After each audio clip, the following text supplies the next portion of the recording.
Okay.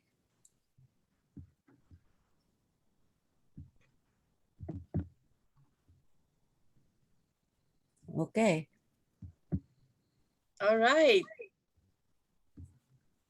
Good afternoon, everyone. Thank you for giving us your Saturday to be here with the Archive Committee and for this webinar that we are holding this afternoon. This is actually the third educational series. So welcome, and I'm sure that, you'll be able to come out with some good information from our invited speakers this afternoon.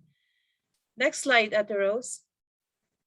So this is an overview of the program that we have for you this afternoon.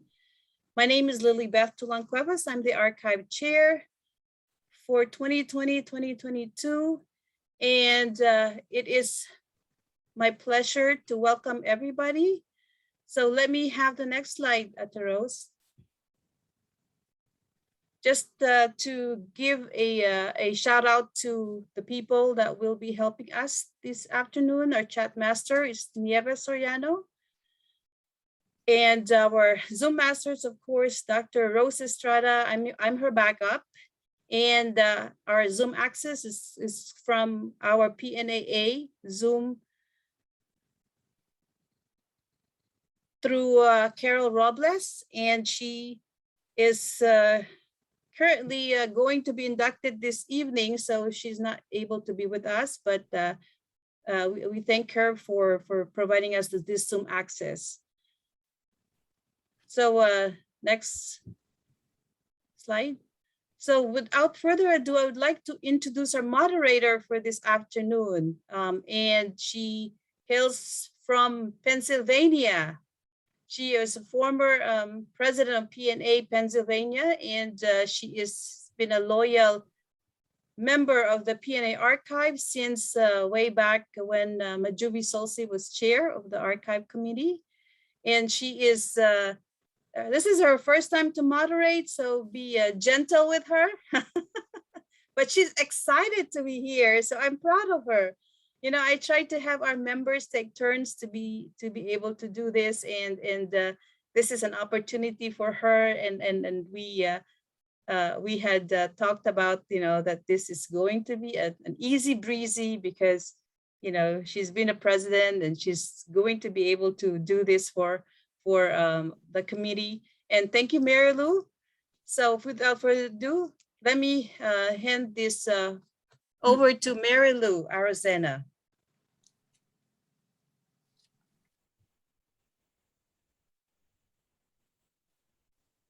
Good afternoon. My name is Marilu Arosina. It is my pleasure to be your moderator today. Welcome to the third series of PNAA Archive Committee Educational Program. The title of today's presentation is Best Practices in Archiving. Here are our Zoom instructions. Your microphone will be deactivated by the host. It is recommended that you choose the speaker view.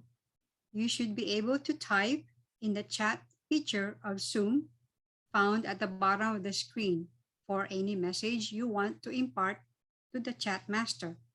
The message you type on the chat function will be viewable by everyone unless you specify the recipient. Position your camera promptly or properly. This is a professional event. Business casual attire, please. Avoid distractions such as multitasking, requiring you to move often, or stand up and leave your webcam view. If necessary, you can stop your video by clicking on the stop video at the bottom of the screen. We also ask that you check your background for any distracting images or movements. At the end of the program proper, everyone will be unmuted to allow socialization. This program will be recorded. Next slide. PNAA Provider Unit Disclosures. The planners and speakers have declared no conflict of interest. This program is not co-provided and has no commercial support.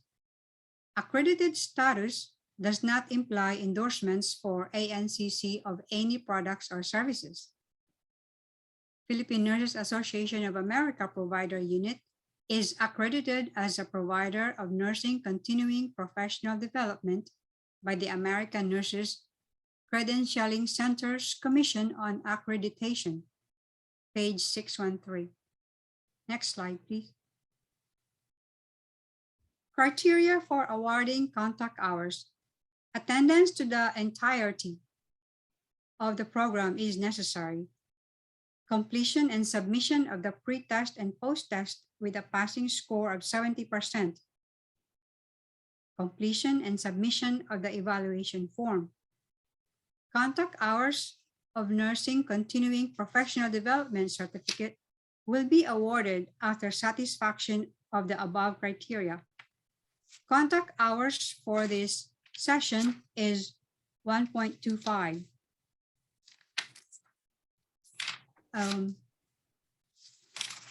Now I would like to introduce our panelists who are knowledgeable and experts on best practices in archiving. Jessica Clark is an archivist at the Barbara Bates Center for the Study of the History of Nursing at the University of Pennsylvania. She has been at the center in various roles since 2012. She received her Bachelor of Arts in History from the University of Pittsburgh and Master of Arts from Temple University, also in history, focusing on archives and public history. Go ahead, Ms. Clark. You can share your screen.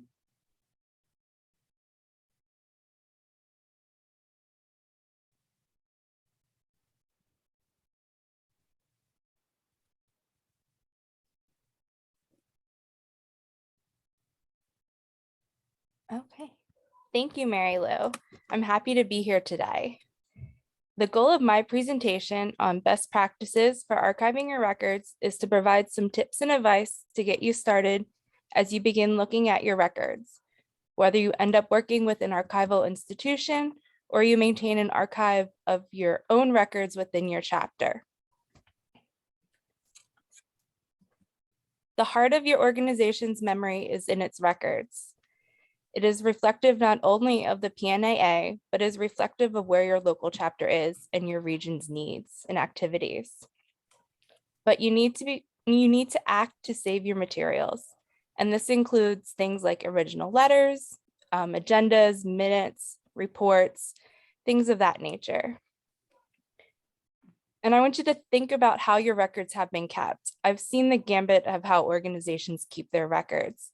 But often it's easy to misplace records, particularly if they're transferring from one member to another member, and it's easy to lose track of them, of who has what, and it's easy to damage those records. So I'll provide some tips on how to prevent that and how you can start archiving yourselves. These records also provide testimony to your achievement. They're extremely valuable, not only for yourself, but also for public relations and also some legal activities. They're what you have done, but it's also why you have done something and how something was done. All of those decisions are historically valuable, not only to your community, but also to the organization. So whether you donate them to a local archive or you archive themselves, what you're doing is preserving your community history and allowing people in the next generations to see what your legacy is. So a little bit about what archives are. And in this term, I'm using archives as a little a, or a record collection. And these refer to the permanently valuable records. So those letters and reports, minute books, things of that nature, things that historians or just people looking for more information about nursing or your organization will look to find information. And these records are kept when they have continuing value, not only to your organization, as I said, but to scholars, because these are the evidence of your past events. This is how people will remember you. So how do archives work? Institutional archives is a commonly collective term for a lot of different type of collecting agencies, which means libraries, you might hear repositories, you might hear the local historical society, all of those are archives, and they're run by professionals. And as a profession, we have three main goals and priorities. The main priority are for selecting and preserving historical materials. So what should and could be saved and how to do so. A second and equally important priority is to make them open for people to use. Archives and archivists want people to use these records, and so should you if you archive yourself.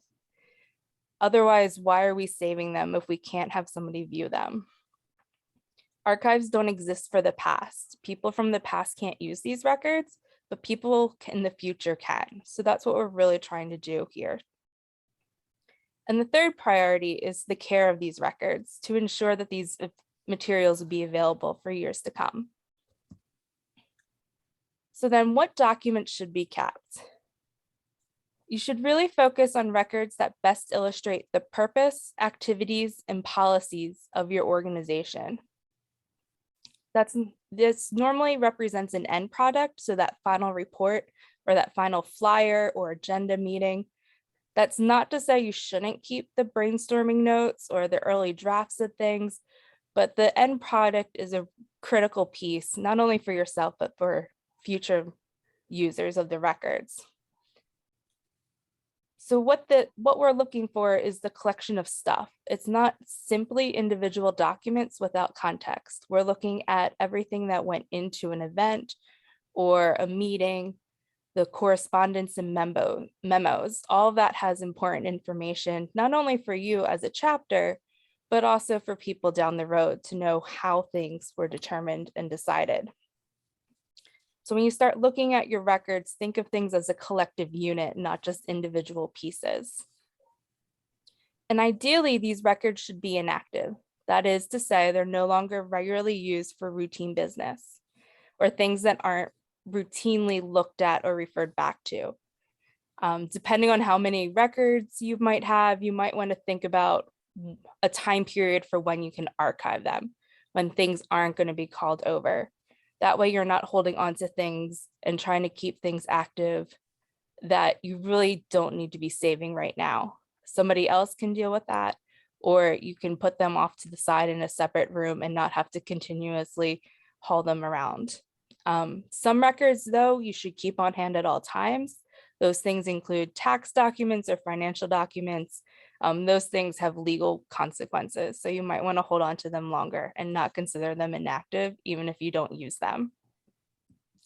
And here are just some examples of historical materials. This is not the be all and end all, and you don't have to have every single item on this list. This is more just a general idea of things to think about when you're looking at your materials of what you might look for.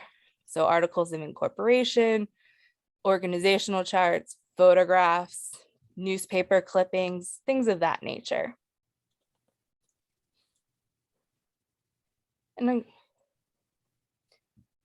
So your records have historical value. So when working with an archive, or even as you're archiving it yourself, you want to first survey your papers to determine which materials have enduring historical value. There's a huge benefit to knowing what materials you currently have to offer an archive, or for more moving forward with archiving yourself. It helps in keeping track of what you already have, where it is located, but also learning what you're missing. At this stage, records should not be weeded, discarded, or rearranged before you examine or transfer them to an archive. And by weeding, what I mean is you don't want to get rid of things that might actually be important. At this stage, you're really just looking for what you have.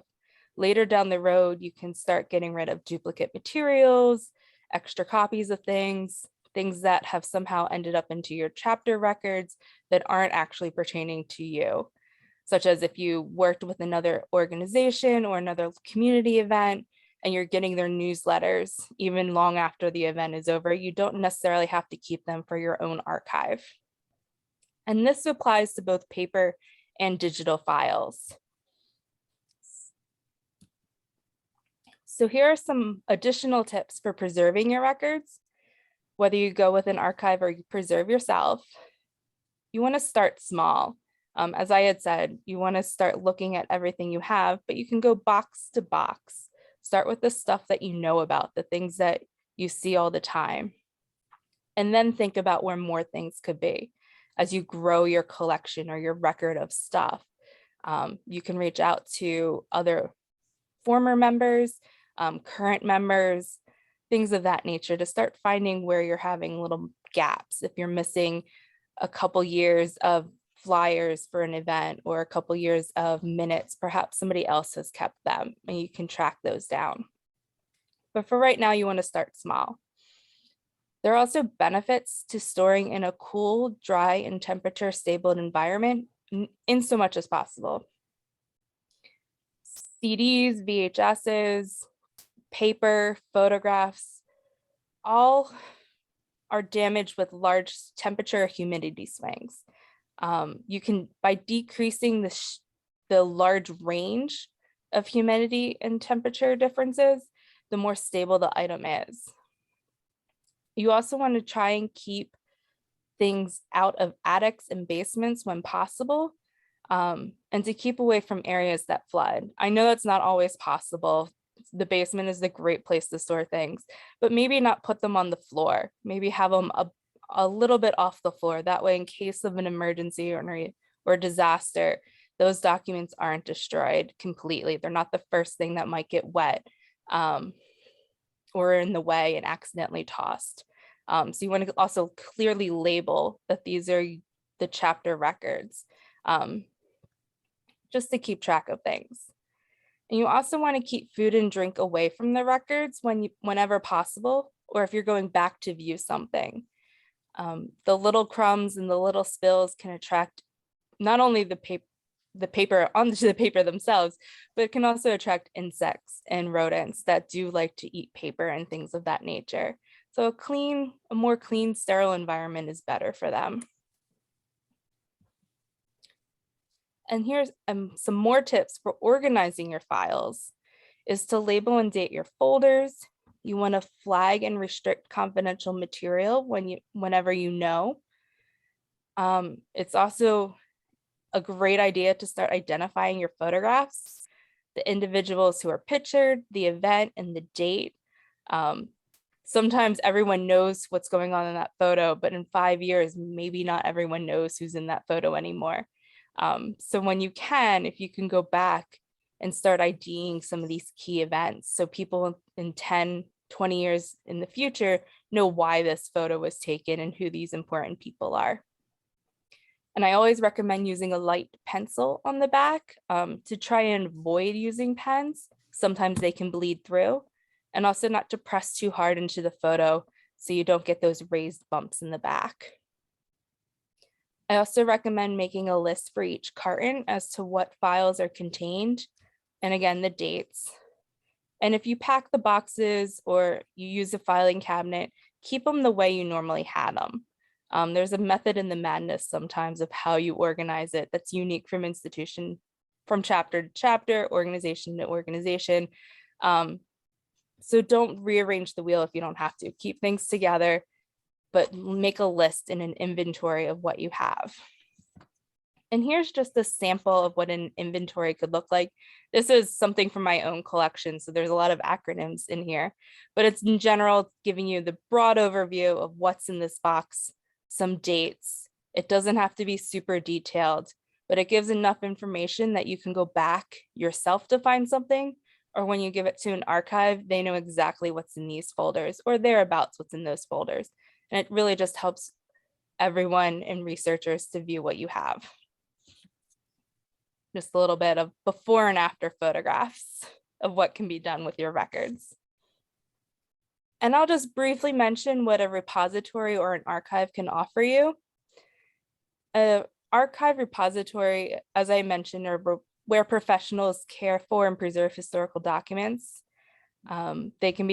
They provide environmentally secure storage for your inactive records and free up space in your own archives or your own offices.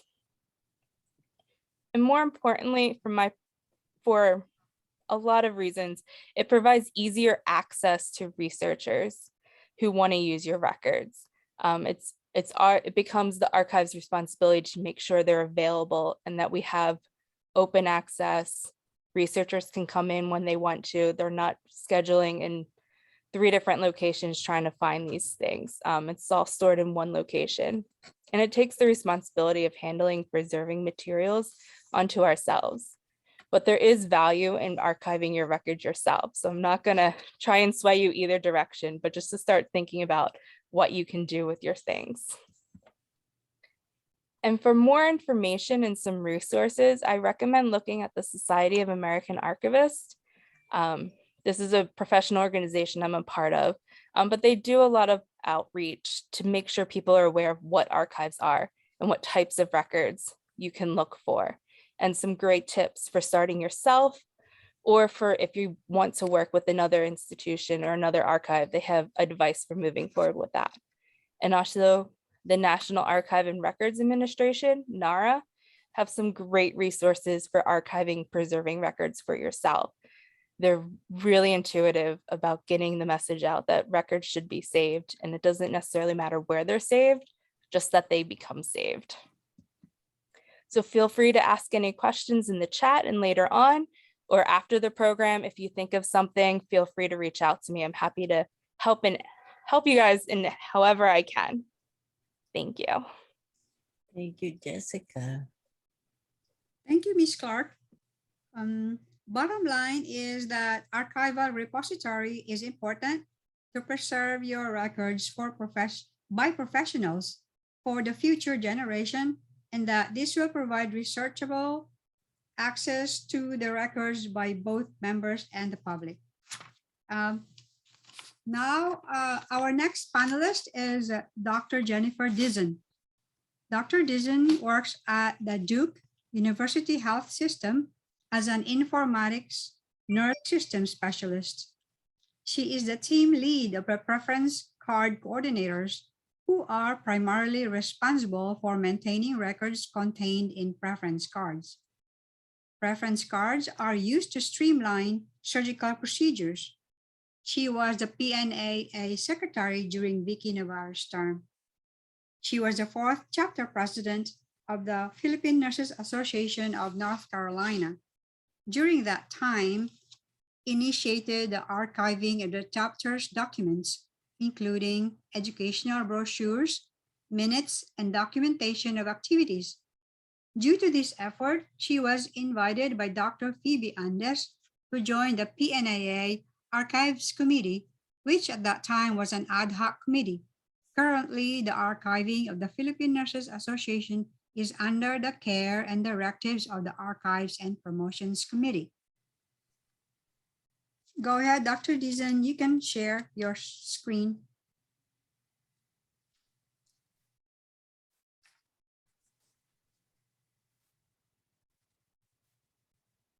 All right. Thank you, Mary Lou, for that lovely introduction. Good afternoon, everyone. Aside from the roles I took up in PNA America, as Mary Lou mentioned, I'm also the current chair of PNA America's Scholarship Committee, as well as the chair of the PNA North Carolina's Education Committee. However, from 2007 to 2009, I was the president of PNA North Carolina. And it is during my term that we formally established an archiving process for our chapter. My objectives for this afternoon are to discuss PNA North Carolina's archiving history and to discuss PNA North Carolina's current and future archiving initiatives. When I took office in 2007 as the president of our chapter, the first things I inherited are boxes of stuff, much like what you see on this slide. The outgoing president also endorsed to me our chapter banner. When I rummaged through the boxes, I found a gavel, VHS tapes, CDs, pictures, and different types of documents such as minutes, agenda, flyers.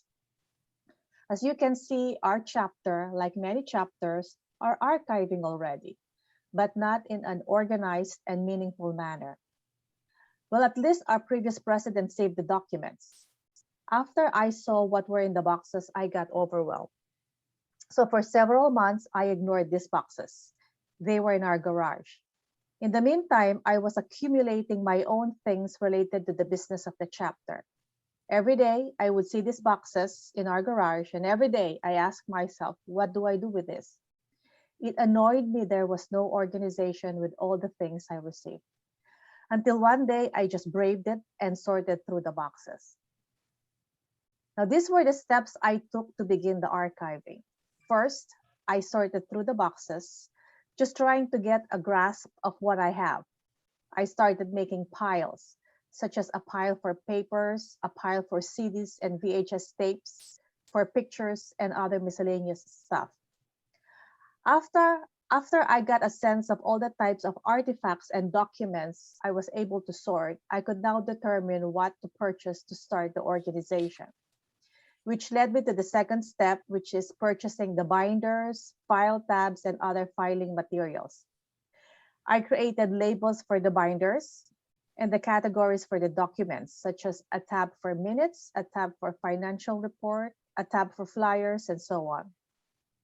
Thirdly, which I found to be the easy part, I just started filing the documents in their appropriate categories in the binders. Finally, I was able to complete the sorting and filing of the documents for each of the previous presidents and for myself, not realizing I was already way into archiving. So the binders look like this. One for Gabby Sapalaran, PNA North Carolina's founder and first president, another for Louis Pascual, and yet another for Jesse Pasion. The fourth binder, without a name, was for my term. Why I did not put my name, I have no idea. Inside each binder are the different tabs, a tab for each category like agenda, minutes, financial reports, flyers, pictures, and miscellaneous items. That was then. After my term, we formally created an archiving committee, which I initially chaired, just so we can have an official way of organizing our documents and saving our history. Now, our committee is called the Archives and Promotions Committee, which is currently chaired by Amy Tizon. The reason it is called Archives and Promotions Committee is because this committee leads any information and communication that is published by the chapter. And since this committee already does this, it can then archive those documents, including pictures and flyers.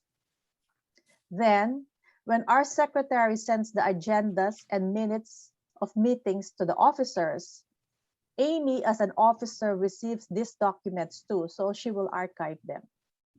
And our treasurer, who provides financial report to the membership during our quarterly meetings, submits his reports to Amy, which Amy then archives.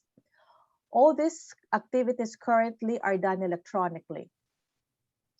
The desired attributes of a chair of any archiving committee, from our experience, is one who is organized, technologically savvy, and personable.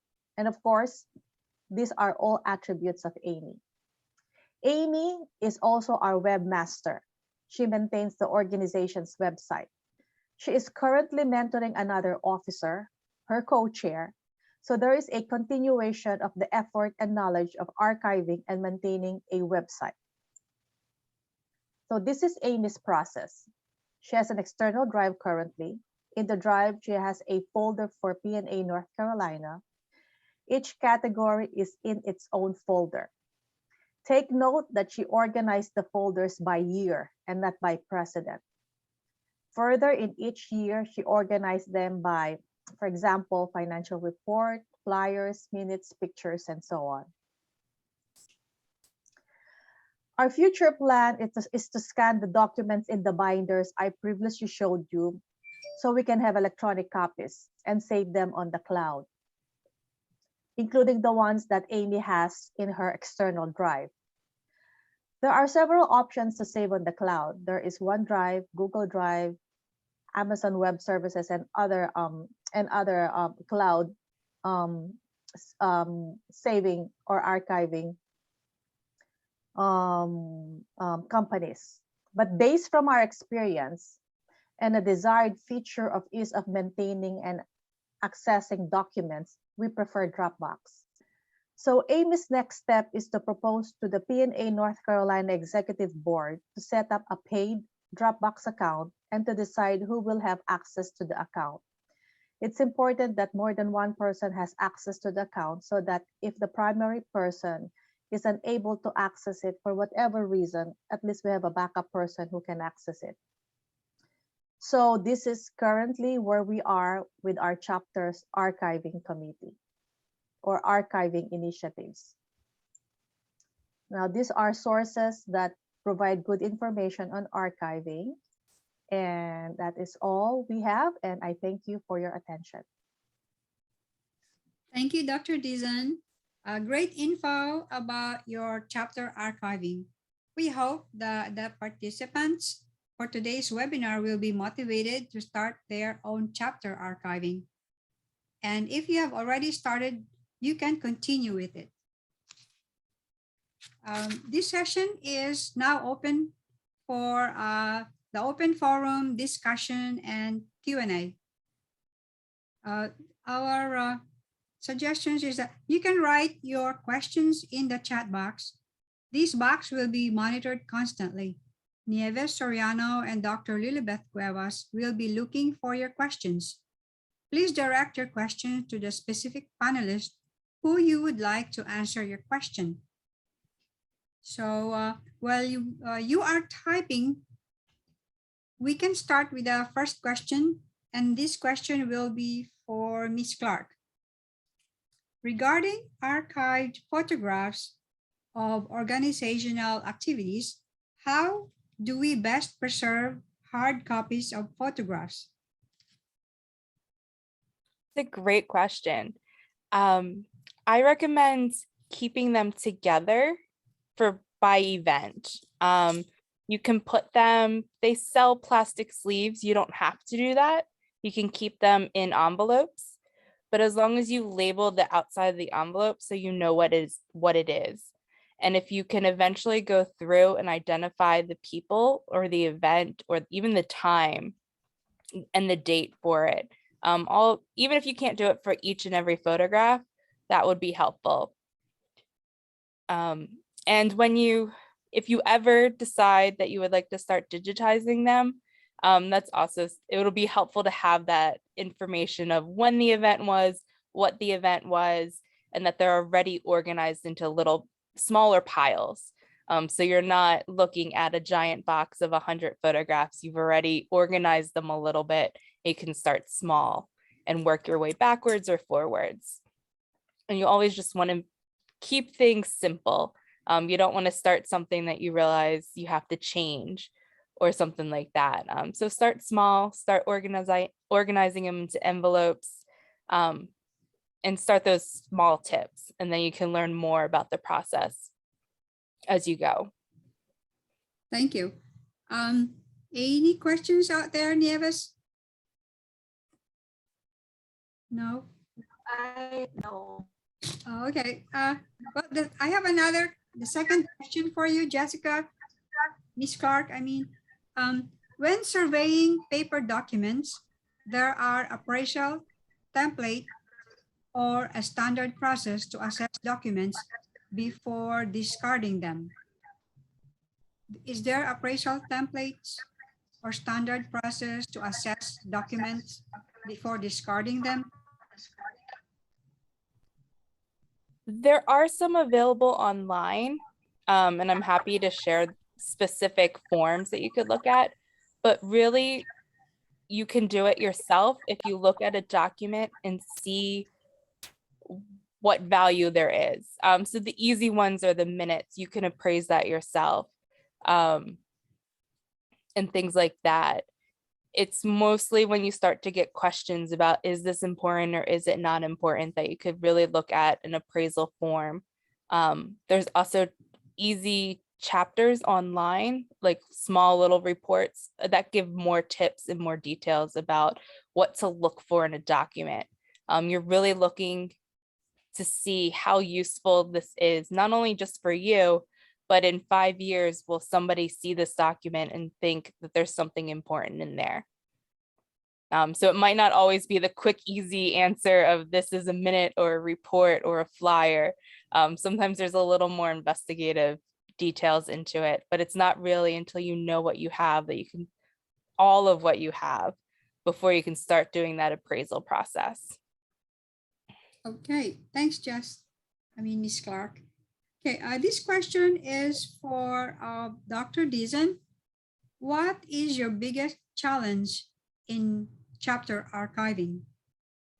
The biggest challenge we encountered is having the previous president submit documents to the archives committee.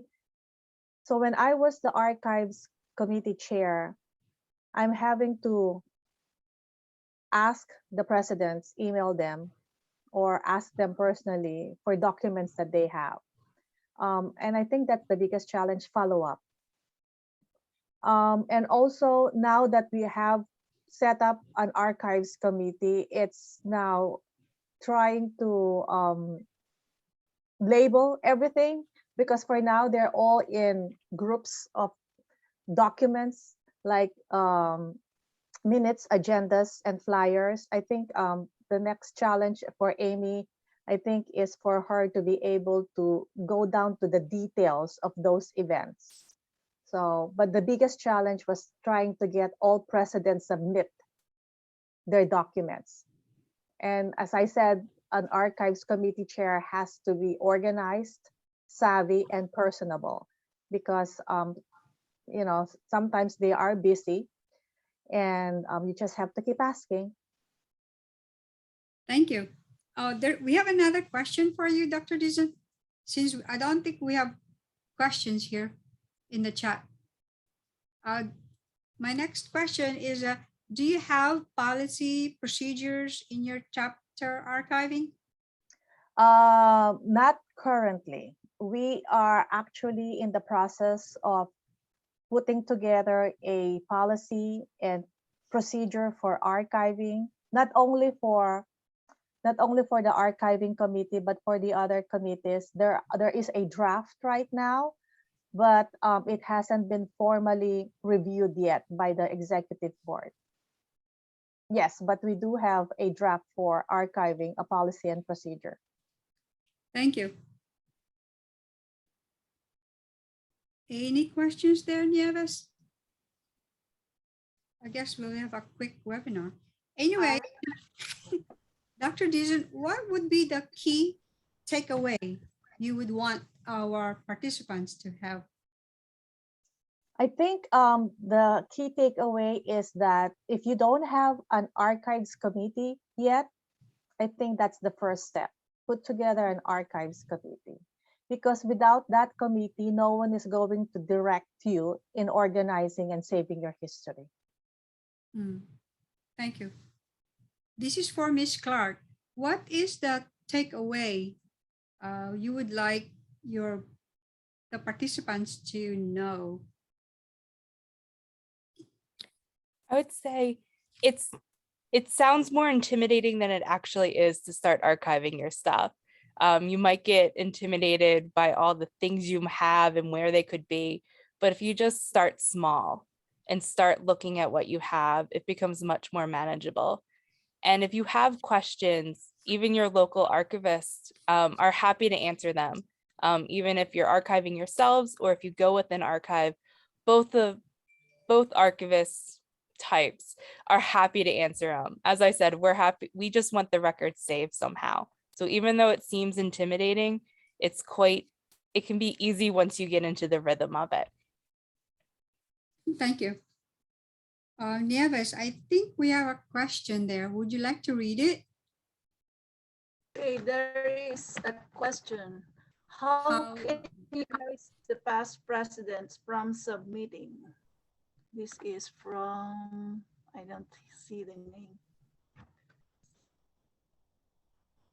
Rowena Chona Sano, looks like. Yeah, that's the So question. let me take a stab on that one. As I said, asking them, reminding them that they should submit their documents. And I think it's important also that for the beginning of the president's term is to establish an agreement that every document she accumulates and every documents the chapter accumulates have to be routed to the archives committee. Now, if there are previous presidents who have not submitted documents yet, what we find is that you make time for that to meet the president. You can make it a social event, go to the house, and then help her sort through the documents. And if there are any electronic copies, help her sort through the documents as well. Because as we know, not all presidents are technically savvy. And I think that's the challenge. They have hard copies and they have probably copies electronic in their computer. That's why it's important for our archives committee chair to be at this has some form of technical knowledge so that she can assist or he can assist the president in submitting all those documents. Thank you, Dr. Dizon. There's a question here for Jessica, Mrs. Clark. It says here, this question is from Dr. Lilibeth Tulang. For Jessica, will you be able to send us samples of appraisal template for our organizational documents? Yes, absolutely. I can send those along and get those to everybody. They're important to have and they're easy to use. Thank you. Dr. Cuevas, are we going to end this now or do we have other questions? Well, there's another one. Dr. Dizon has a question. I think Nieves would like to read it. Nieves? It says, Dr. Dizon, recommendations for reasonable costs of storage and web services. It's not the web services applications are really not that expensive. I think between $14 to $20 a month. I think should provide you reasonable storage to archives your document. And if you need more, you can add to it. But I think for Dropbox, it starts with I think $16 a month, up to $20 a month. It's not really expensive. Okay, thank you. I don't see any more questions. Marilu, can I do a follow-up question with that about storage and web services? Sure. Yeah. I wondered, what are you using right now, Dr. Dizon, for your web services? Dropbox.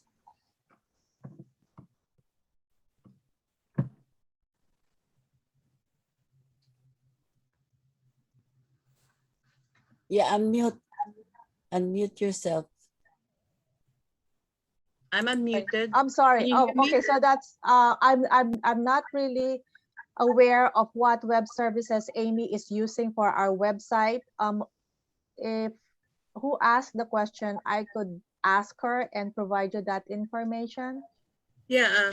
Yes, Jen. It's Lilibeth asked Okay. the question, All so right. I can share with some of our chapters because we have realized, there's a lot of chapters that don't have an archive committee.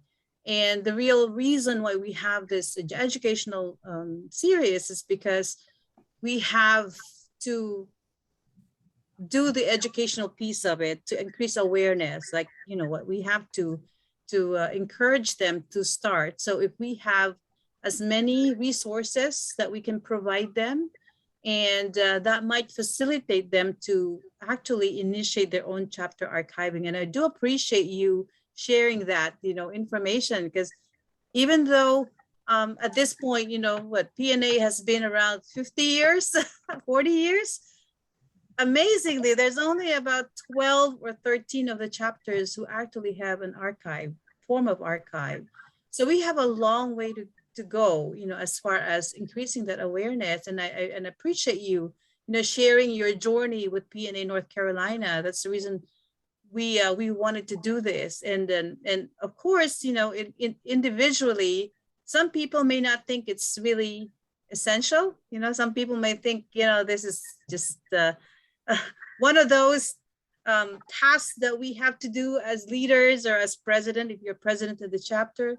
But I feel like, yeah, if we have a really dedicated team, you know, when you have in your chapter a dedicated team that actually is knowledgeable about how to archive documents, that would make a big difference for the subsequent presidents that would take over, you know, as years go by. And we, the team, the archive team, you know, realize that we have to do this awareness, and having this educational programs would eventually, you know, improve that awareness.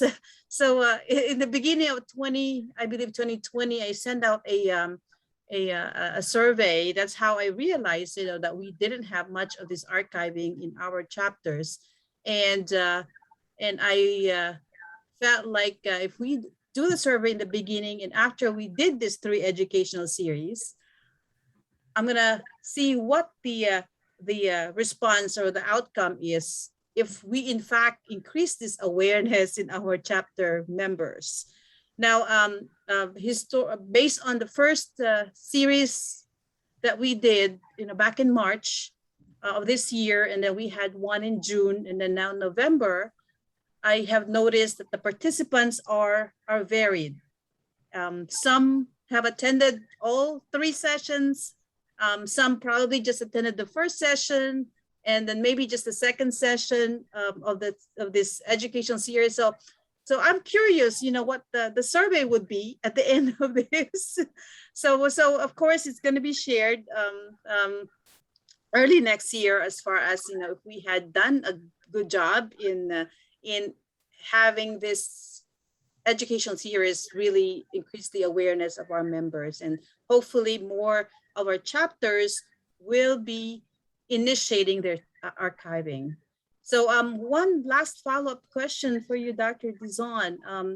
I know that you have other roles, you know, now, and you've been supportive of your archive and promotions chair. Now, what made you change your name, you know, in your chapter? Not just archive committee, you add archive and promotions. Yeah, the reason why we changed it is because we want the person leading or in charge of publishing or sending out information and communications officially from the chapter to archive it, because they have control over those documents. They have control over that information. So whoever's publishing has copies, and so it's easy to archive. Versus what we found is that if another person is in charge of the promotions committee and another person in charge of the archiving committee, and as I said, when it's published or sent out, it's difficult for the archiving committee to get that document from whoever, from the chapter chairs, from the president. So if it's, we don't publish anything unless it goes through our archiving and promotions committee. That's the only person who can send out official communications and documents from our chapter. So that's the reason we love those 2 committees. Before, we have a separate committee for archiving and a separate committee for promotions. And we found it, from our experience, easier if they're combined, because they have control over those documents and communications. All right. Well, sounds it does make sense, you know, now that you explained it that way. So looks like there's another question here. Is there? Do you see anything? I think that's it. Yeah, Oh, okay. this is Rose. Can I say something?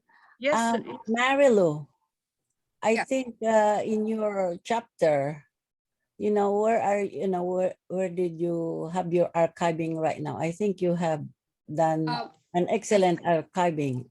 You know, maybe you tried have my- discussed that previously from our other educational series, but I think there might be some people who have not heard about your, Oh. way of archiving and how you do. Just a brief summary.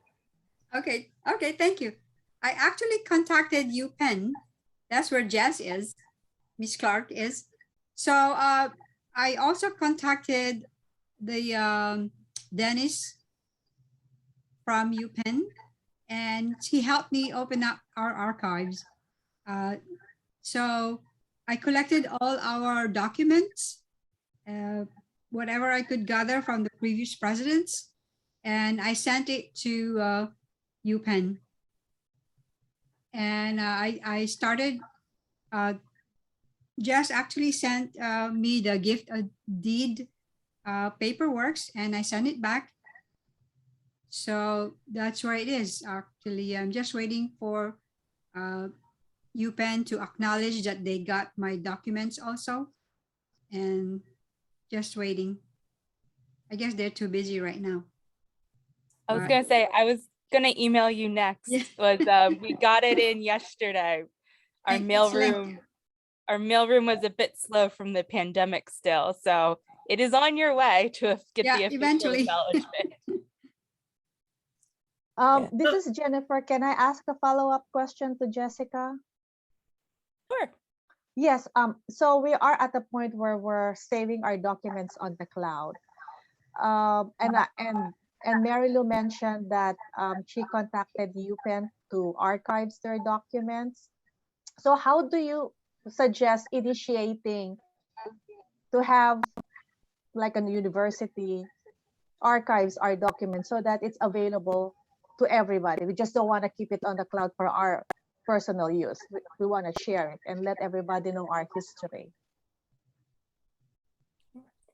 It's a great question. I recommend reaching out to a couple local repositories because they can help you more specifically. But in general, when they contact us, we do want to make sure digital and paper records are both taken care of. So there is a mechanism in place for online access. There are ready electronic files, and there's a way to get the paper ones there as well. It'll be a back and forth dialogue. So it might take a little bit, but I recommend just reaching out to a few different institutions, particularly ones that might already have a focus in either nursing or maybe healthcare in general. Those I think would be the best way to promote your materials rather than going perhaps to a small local historical society who might not have the resources to promote them and get researchers to see what you have. Thank you. That's helpful. Yeah. Thank you. Lilibeth, can I just say something? This is Majuvi. Yeah. Go ahead, Majuvi. Oh, thank you. Oh, just to piggyback on what Jessica had said, the PNAA and New Jersey had reached out to Rutgers University. That was way back in 2013, and as Jessica said, we went through a lot of other libraries, universities, and it was Rutgers who accepted, our proposal, and there is a process to that, as well as just like what Mary Lou said. We applied to other universities, and when they accepted us, we have that gift of deed, and we had to sign the gift of deed from Rutgers, and then we started putting in all the materials to them. And I don't know if Lilibeth, I don't know if you still have that picture wherein they now put it into, when we started, the Atiros can attest to that, put in boxes and folders, lots of that into Rutgers University. And when we visited Rutgers, oh my goodness, I can't believe how much they have transformed those boxes of papers into, a very coordinated, well-structured archive of all the materials that we sent. Yeah. Yeah. Dr. Phoebe Andes was the Yeah. one who initiated everything through Rutgers, and Majobi and I and committee from New Jersey. And also, during the closing, some presidents of New York and PNAA also, Mhm. participated. Yeah. Lilibeth herself, she did that for the Northern Florida chapter. So Yeah, right. Lilibeth, you can also, Yes, give. yes, that's true. That's true. All the process that Jessica shared to you, and as well as Majuvi and Mary Lou, yes, you have to reach out. That's what I did. I reached out to the university, the local university here in Northeast Florida, and made some phone calls to nearby universities. And fortunately, one of them responded, and all I did was do an initial contact. I did send an email, and the person called back, and I prepared sort of like a list of questions I wanted to know about how I can do the repository request. And the one thing that I noticed from the person, her name was Susan. She said that there are certain criteria they're looking at. You can't just bring all those boxes Mhm. coming from your garage, and hand it to them. They're very particular because apparently they don't want any infestation that can contaminate the documents in the library. So they will let you drop off the boxes, I guess, outside, like a drive-through, and they have like an area that would probably screen your documents to make sure that they don't have any infestation. But for the most part, what we actually did was we chose all those documents that we feel like it's almost the appraisal part of it, like when Jessica was explaining, which documents you need to survey and what the value of it. So what we did was, when we were looking at all those documents, we search for the ones that we really really want to preserve. So it's on like a high priority on our list, and those were like plaques, certificates, that the organization received over the course of the years. And then like some artifacts that we actually, because once you sign the gift of deed, this is just to share this information.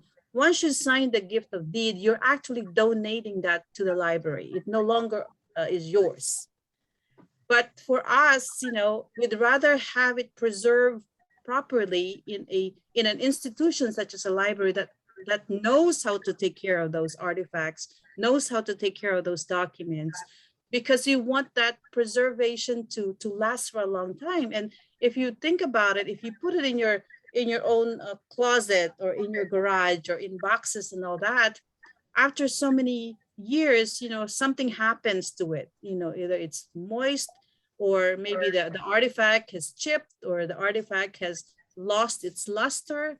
So at least, we have the reassurance that this document that we really want to preserve is in a place that will last for a long, long time.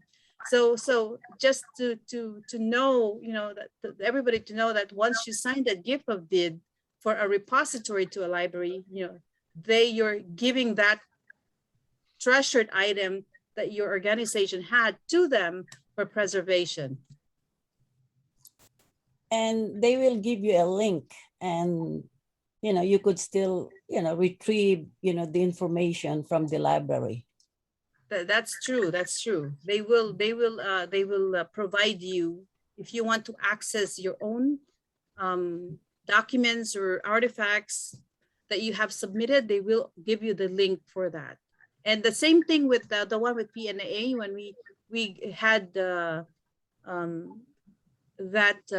repository link that Rutgers University gave us. So we actually have, at least we know that it's there, that we can access it, and that our nurses in the future can also access it.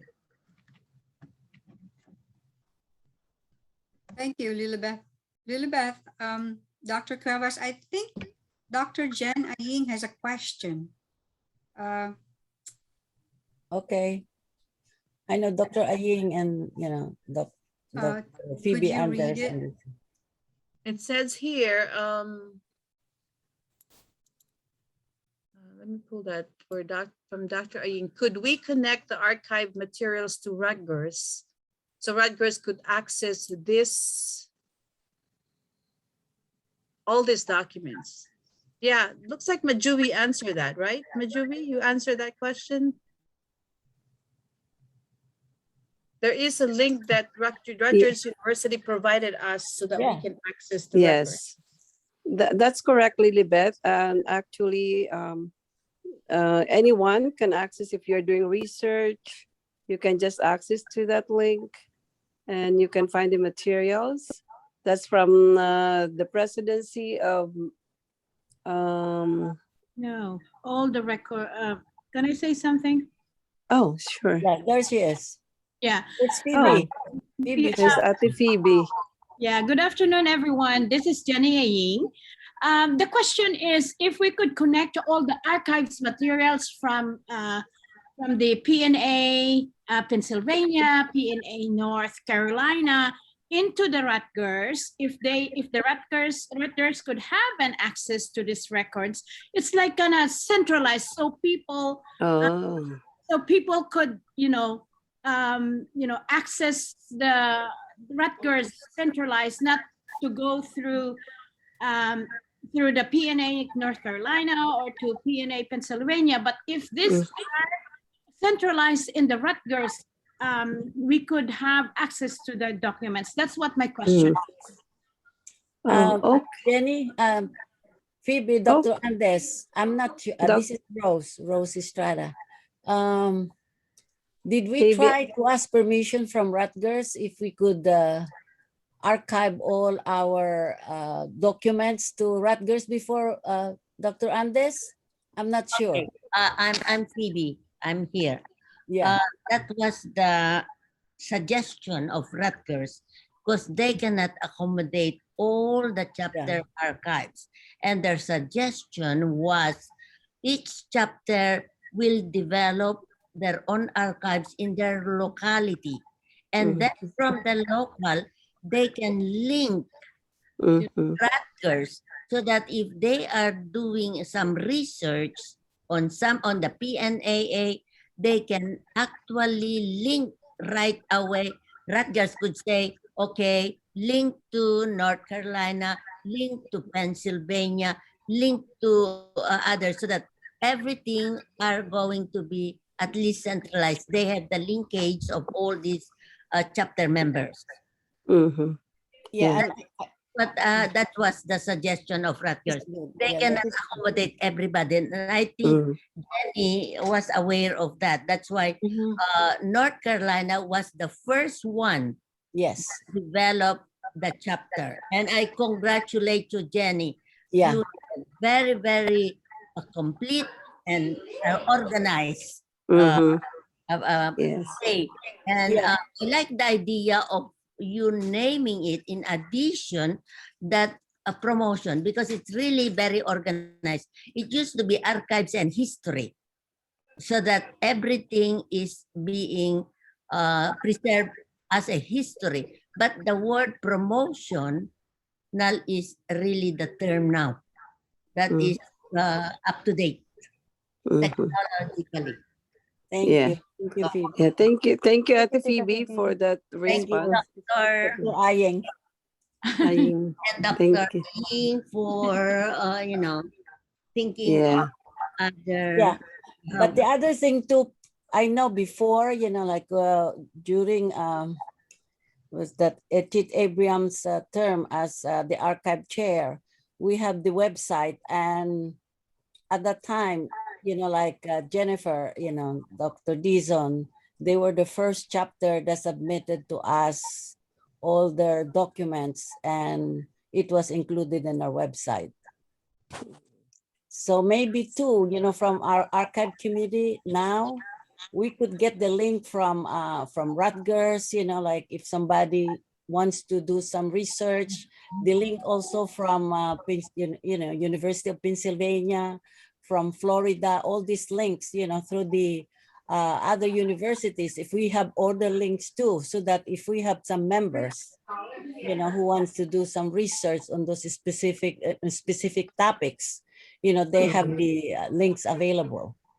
Besides Rutgers having it, but at least our organization will have the links.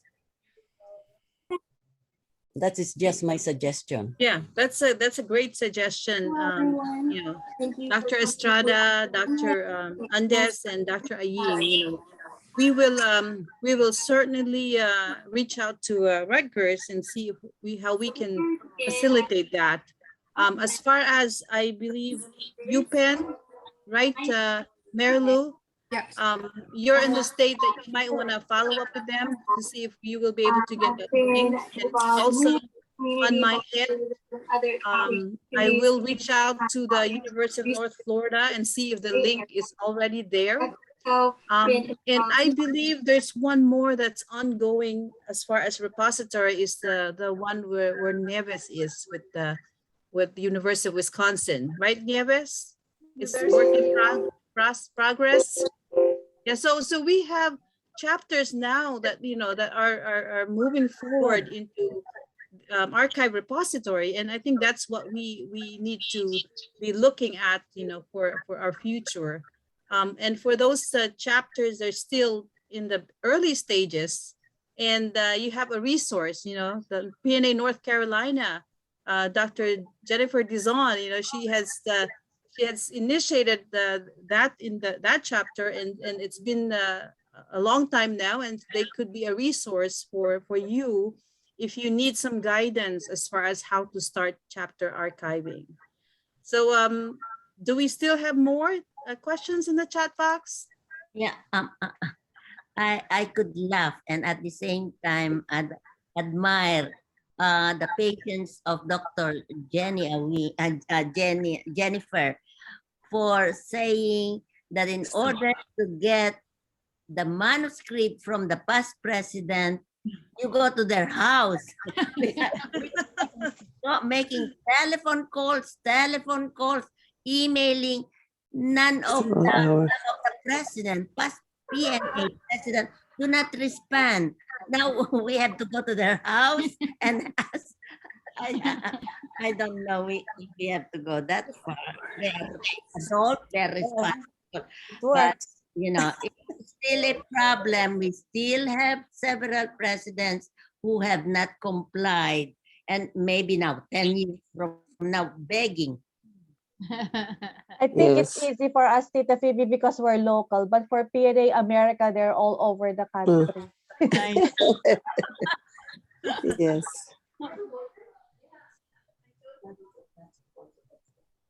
So, Marilu, do you still have any more questions? Doesn't look like it. Yeah. So there's a reminder now. Yes, okay. So, reminders. To get credits for this webinar, please complete the post-test and evaluation form. You have 10 days to submit your post-test and evaluation form. Certificates will be emailed to you. I'd like to thank Ms. Clark and Dr. Dizon for the informative talk, and also thank you for the participation of our audience. Thank you. Have a good day. Have a good day. Thank you, Good everyone. job. We are take pictures early. Yes, can we take pictures for our research in the US led to incredible advances in medicine. Can you unshare? But it lacks representation. Ate Rose, can you unshare the screen so I can see okay, everybody? okay. Stop. Okay, there. There we go. Humans are incredibly diverse. We have big differences in All genetics. right. There. Take some pictures. All right. Thank you so much. Wow. Great job. Treatments. Let me and those who is not in the center of the camera, please try to get in the center of the camera so I can see your faces. One or two groups. Here we go. 1, 2, 3. Cheese. Asian American. Cheese. Hello from MGM. Yes. Wow. Enjoy, enjoy. Enjoy, guys. Thank Yeah, you. so You. All we right, have I got 24 the members. pictures. We have 24 attendees. By the National Thank Institute you. A lot of activities. That's why, supported by the National Institute Thank you. Thank you, Auntie. Change Your Health. Thank you. Thank Thank you. you for Thank you. coming. More, Jessica. Auntie, Auntie Jessica. Auntie, we can see you. Ate Ampi, thank you. Always Ate Phoebe, thank you. And Jen. Enjoy Yes. DC. Hi, Sally. Okay. Register created just for adult Asian Americans and Pacific Islanders. Okay. Free. It is confidential. Just and let it me know. I will end. You want to have a meeting? I don't know. may be contacted by I have to go. Okay. Go What ahead about and you, Beth? end, You want us Doctor. to stay a few minutes or it's up to you? Yeah. Do you want to stay, Mary Lou, or? Yeah. to decline to participate. It's up to you. So thank you, Good job, everybody. guys. You can log out. Okay. I'll have Mary Lou and Dr. Rose. Okay, bye. Good job, guys. Hi, Good thank job. you. Very good. Thank you. Very informative. Very. How do family members take care of their loved one who have What is learned that noise at the back? I know. I have to leave. stay healthy All Okay, right. Majovi, I'll see you. questions? I'll see you, Bye. Ate. Judy. Yeah. Okay. Thank you Thank so you, much. Miss Sally. Oh, Thank you for coming. Vicky used my link, so that's why she's identified as me. I know. See her name right I there. was looking and I couldn't find, and then I found yours in the spam again. Yeah, I think what happened, some got the Zoom invite. I don't know the others. That's why I sent another email earlier on, and the link that I shared was actually my link. That's probably why I know. Vicky had my name, and there's another one here. Yeah. For me. I got your number, but I didn't get the link. I said, oh my God. And Ate Phoebe sent me, she said, Majuve, I am here. I said, I don't have either. So I kept searching again and I found it way down. And it's good that you sent the email yesterday. Thank you. Yeah. All right. Thank you. Yeah. Sorry I was not able to come to the meeting the other day. I was in school. I was so busy. Oh no, I no know problem, you're very no busy, Majovi, but thank you. So Vicky Okay. is still here? Thank you. Are you? Vicky, Bye. are you at work? Thank you, ladies. Thank you. Bye-bye. Bye-bye. Good job. We see ya. Bye. Maria Bautista has a question. I don't know if she got my answer. Huh? The evaluation will be emailed. Yes. Yeah. Yes. I answered her, but I'm not sure if she got it. All right. I'm not sure whether she's I'm gonna just put them in the waiting room. Okay. All right. Well, thank you. See, you did well, Mary Lou. I know, Marilu, great job. Yes. I tried. Thank you. Yeah, very good. And Ate Rose, thank you for chiming in also to get that, everything. I know you kind of felt the No, sense because like I was not here during your practice, so I'm a little bit, And I always do my Zoom with my committee, but I never really have done a webinar, thing. Yeah. I think we actually, we actually did meet we ended like 2:05 or 2:10, so we're good. Yeah, we did. I thought, we did. for some reason, like there was a more like, the presentation was short for the speakers, but I wanted to have more time with the Q&A. Question and answer, yeah. Because I think that helps them more, than the actual PowerPoint. Yeah. But thank you, Mary Lou. Thank you, Ate Rose, as always. Akala ko nagpanic kayo nung hindi niyo makita yung Zoom hosting information. Kasi sabi ko, naku, paano ito? Ako ang host.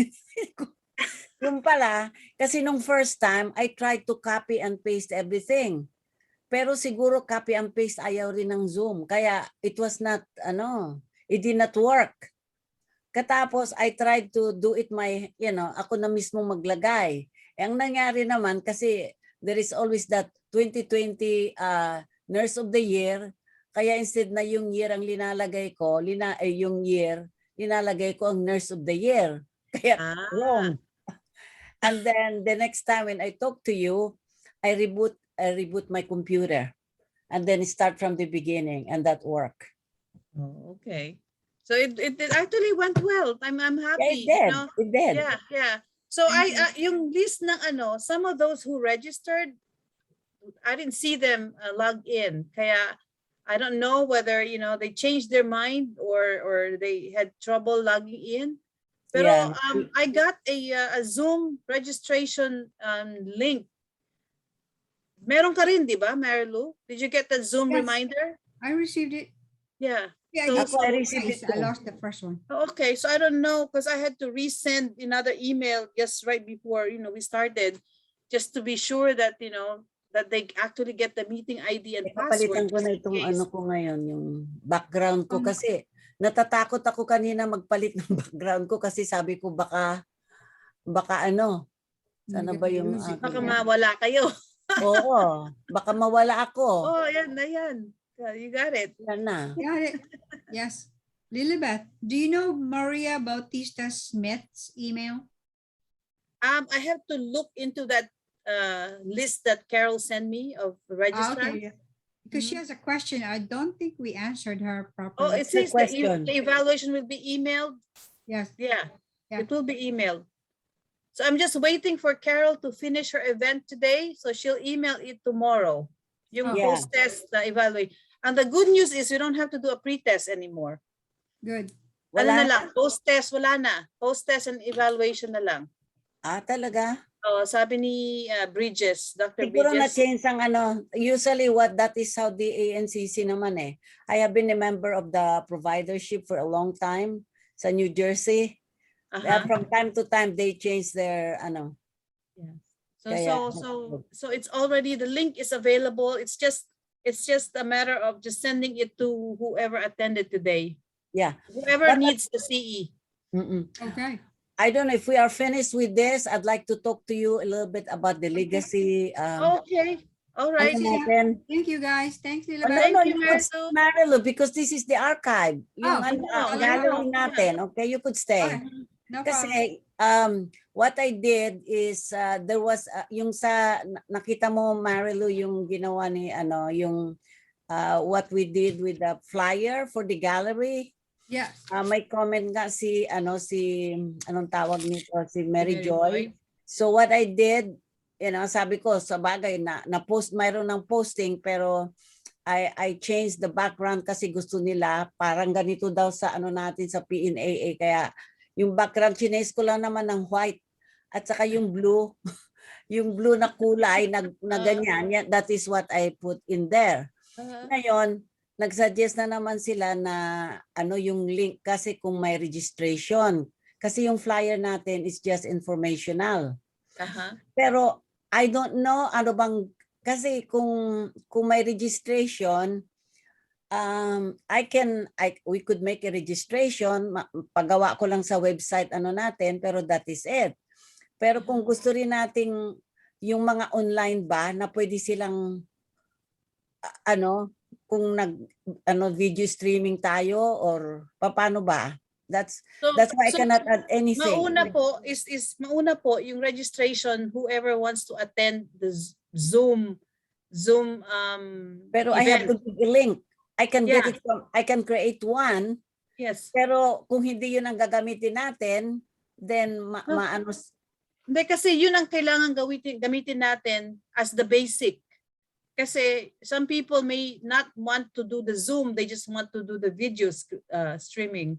Kasi for us to be able to get that link for the video streaming, we have to, kung sino yung mag-video streaming, kaya nga, oo. sila ang magbibigay sa atin ng link kasi personal account mo yun eh. Kaya nga, So that won't be available until the day of the event. Yung link ng Facebook video streaming. So So I it will won't just be maglagay lang ako ng registration doon. Kung for the Zoom. For the Sa Zoom Zoom po. registration. Yes. Okay, so I Yun lang can po. create. That's easy for me. Yeah. Yun lang ang kailangan natin for now. Kasi yung Facebook and YouTube streaming, it won't be until the actual date na mabibigyan tayo ng Yeah, registration lang. Okay, I Yes. will create one. Ibigay. Okay, ngayon, okay ka na rin yung sa black, yung white background, ganyan. Yeah. Para masayahan sila. Di ba na i-release na yung sa inyo?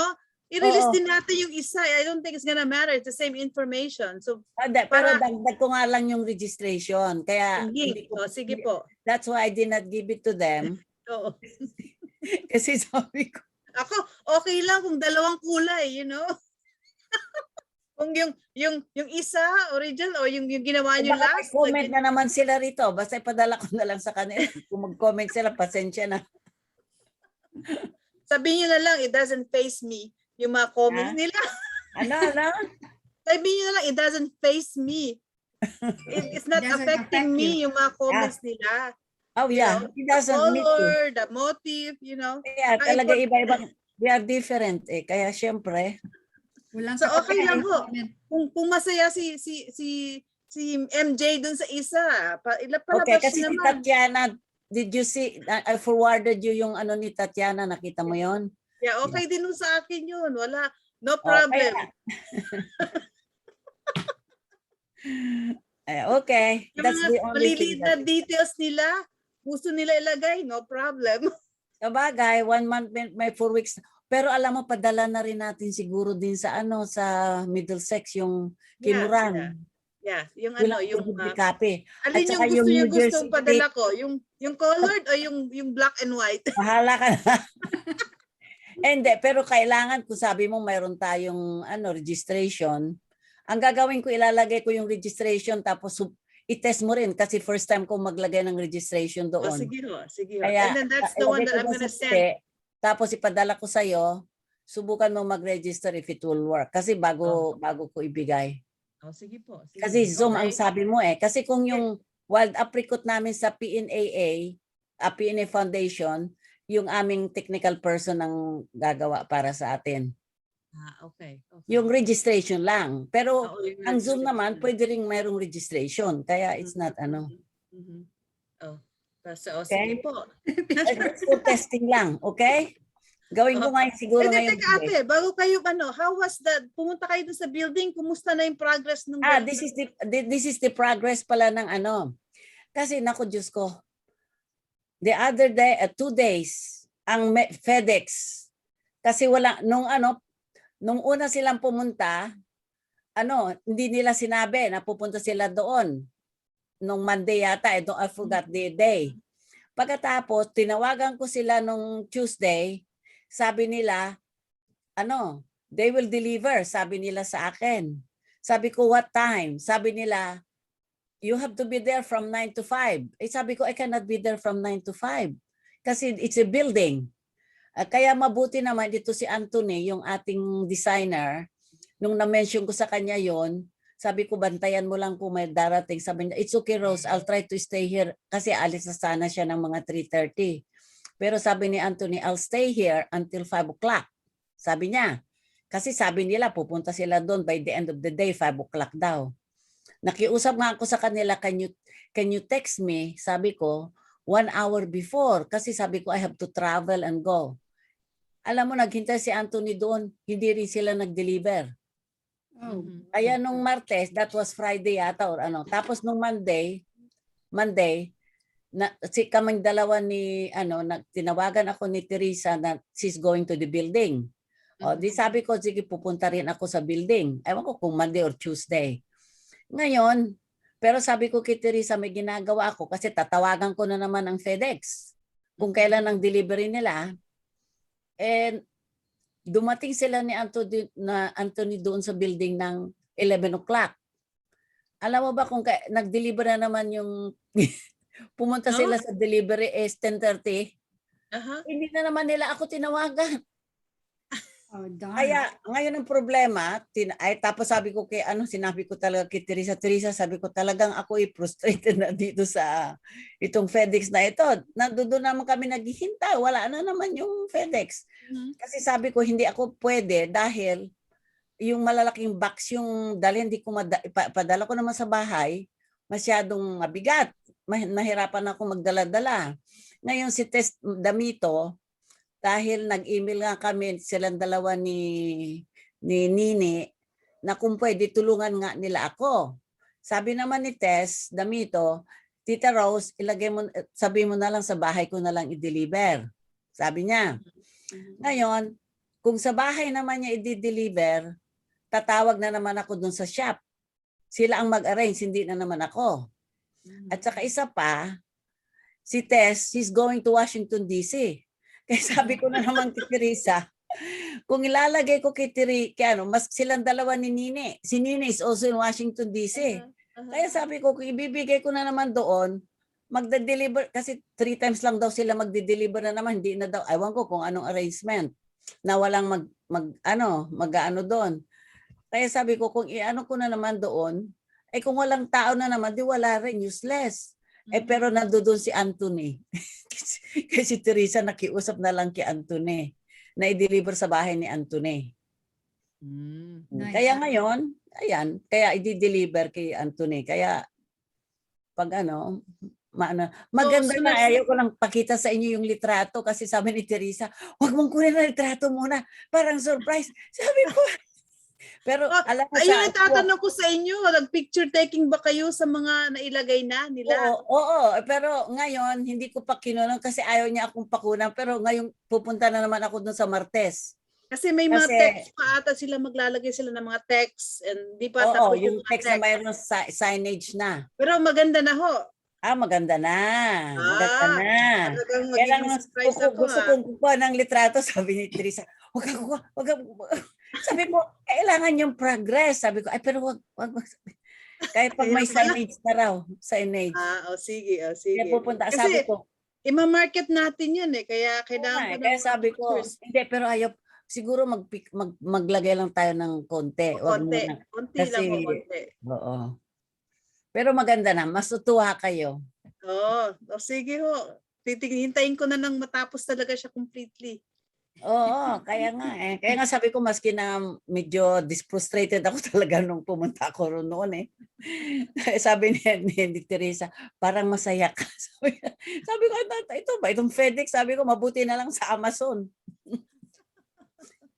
Wala sa Amazon na gano'n. Local, wala nga Sabi niya local. From New Jersey ho yung na yan, kaya nga pero kasi FedEx ang kung UPS mas maganda-ganda na sa Amazon, UPS sila At least sasabihin nila by this time, mga ganon-ganon.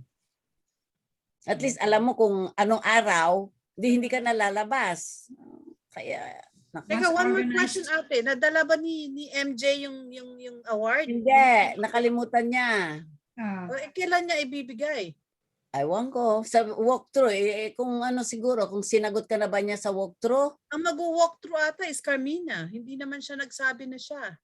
Imposible si Carmina. Alangan namang pupunta pa siya rito from Virginia. Mas malapit ang New York. I think you'll probably assign somebody si Carmina from New is York. the executive director. Siguro, maybe she feels obligated to go and do the walk. Ewan ko lang. Hindi ko alam. So we'll find out. Pero kailangan ipadala na natin mga flyer natin sa New Jersey State Nurses Association. Yes. So lagyan niyo na yun ng link ho and then I will send the email. I-test muna natin ng isa-isa lang para lang sa'yo. Parang ipadala ko ulit kaagad sa'yo. Okay. Sige para ho. lang it works. Baka mamaya first time kung hindi rin nagtatrabaho nandun, sabihin na naman nila, ano ba naman kayo? Mali na nga.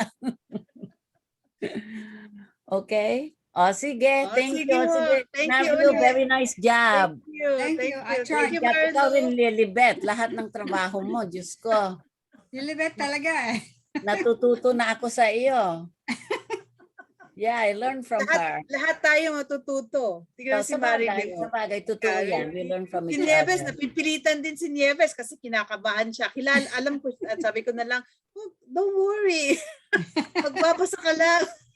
Basta mag-pitch in ka lang, right? Di ba? So at least they will see that we're working, We're Pero I helping like it na lahat sila linalagay mong mayroon tayong trabaho parang rin. Parang at least maski na paano, alam mo, may contribution ka. Yeah, lalo na ako. Hindi ba? Sige. Alam mo, Enjoy the rest of your Saturday. Alam mo, Thank you ako very rin much. kumisan, sabi ko ang dami-dami kong yung membership na kung ano-ano. Pero maganda rin yung nakikilala ko kayo kasi hindi ako nag-member ng archive. Pinilit ako ni ano na naman ni ang tawag nito ni Phoebe na Phoebe. sumali dito. kung sabi ko ang dami-dami ko ng membership pero masaya rin na meet ko kayo at saka I work Thank with you. you. Yes. Iba yung na you work together eh. Yeah, Kasi yeah. pwedeng magkita lang tayo sa webinar pero walang connection. At least ngayon there is something connection natin. Di ba? Yes, Yes. of course, ate. Okay. Anytime. Okay. Thank you. Thank you. Sige. Enjoy I will your end it weekend. now, okay? Sige po. Okay. Bye-bye. Thank you, Bye. guys. Leave na rin ako. Okay, enjoy your Thanksgiving holiday. Oh yes, Sure. happy. Nakalimutan natin yun Sabihin sa kanila Happy Thanksgiving. Have a good day That's lang. okay. Bye. Pagbigay natin ng certificate. Yes, I will.